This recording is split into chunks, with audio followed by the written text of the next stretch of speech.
story begins with a TikToker named Drake. His TikTok account was blowing up, raking in millions of views daily. Whether it was dancing, pranks, or skits, people couldn't get enough of him. But things took a sharp, dark turn when he posted a video, and people noticed in the background there was something odd. Did you see it? In the background of this video here, if you zoom in quite closely, you could see there's this unknown figure standing behind him, watching. That's when the nightmare started, after he realized that there was a bunch of alien babies roaming within his house. His TikTok platform went from dancing and doing all these funny things for his fan base into documenting the horrors that would unfold every day.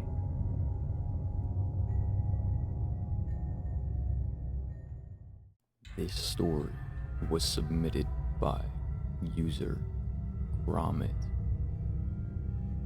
I had been in Amsterdam for a month when I first heard it. At first I thought it was a trick of the wind, some distant rumbling rolling through the canals.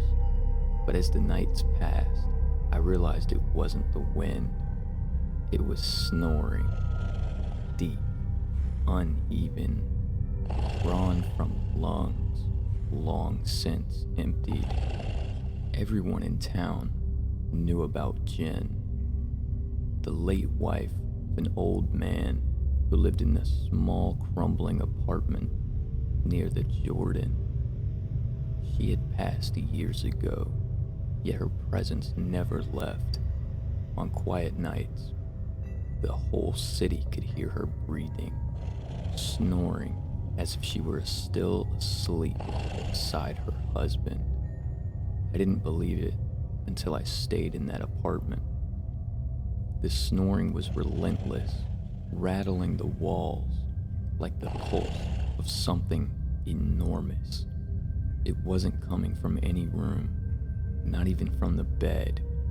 It seeped from the very air, from the walls, from the wooden floors. And if you listened closely, really closely, you could feel it. The ground beneath you would tremble, rhythmic footfalls pacing just beneath the floorboards, heavy yet distant, as if someone were walking just out of reach. I tried to ignore it. I kept my lights on. I hummed songs to myself, but nothing, absolutely nothing, drowned out the weight of her presence. Late into the night, the air turned thick, pressing against my skin, making it hard to breathe. The snoring grew louder and louder until it suddenly stopped, and then I heard it, a whisper, a voice so faint it barely brushed my ears, but I knew it was right behind me. She's still here. I turned, but the room was empty, yet the floor creaked. A shadow that wasn't mine stretched against the wall. I left that night. I didn't know what happened to the old man. Some say he left long ago. Some say he never did. But if you ever find yourself in Amsterdam, for the love of God, don't listen too closely.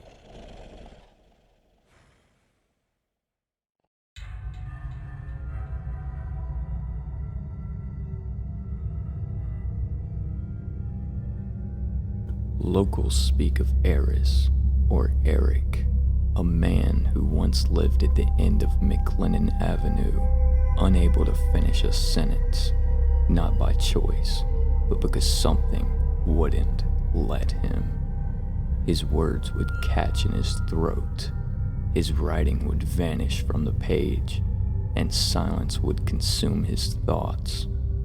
Neighbors claimed an unseen presence lurked in the spaces between his words, a whispering voice that mimicked his own. One night, The boy saw Eris screaming silently from his windows before the glass cracked. Weeks later, Eric was found dead in his locked home, mouth frozen in the shape of an unfinished word.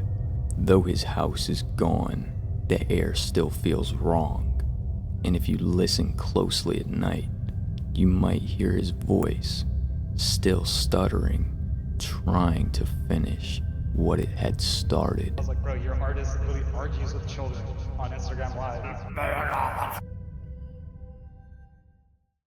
Tristan Sumner had lived at 2944 Windsor Drive, Flower Mound, Texas, for nearly 3 years.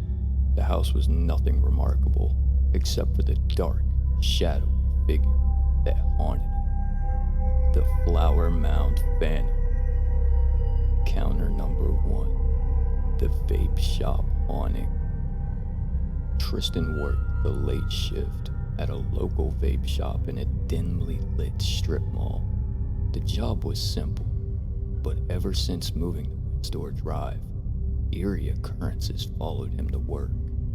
Security cameras caught glimpses of movement when no one was there. Vapor clouds shifted when the air was still. One night, a customer asked, "Who's that standing in the back?" When Tristan turned around, the stockroom was empty. Over time, the phantom appeared in his periphery, and closing alone became unbearable as phantom footsteps crept closer in the silence. Counter number 2. The VR chat incident. To escape his fears, Tristan spent his late nights in VR chat, immersing himself in virtual interactions.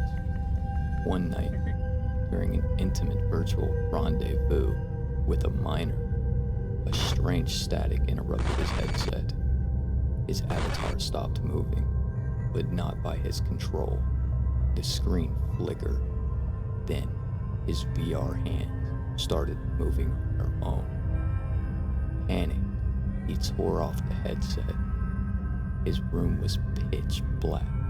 Though he had left the light on, his computer screen glowed faintly, revealing a chilling sight in its reflection behind him.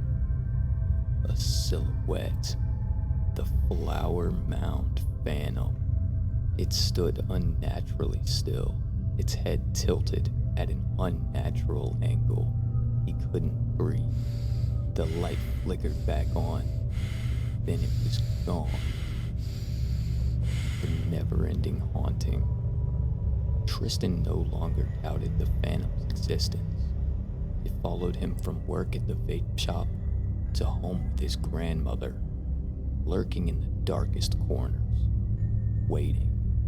Some nights, he could feel it standing just beyond the edge of sleep, watching, waiting. Like and subscribe.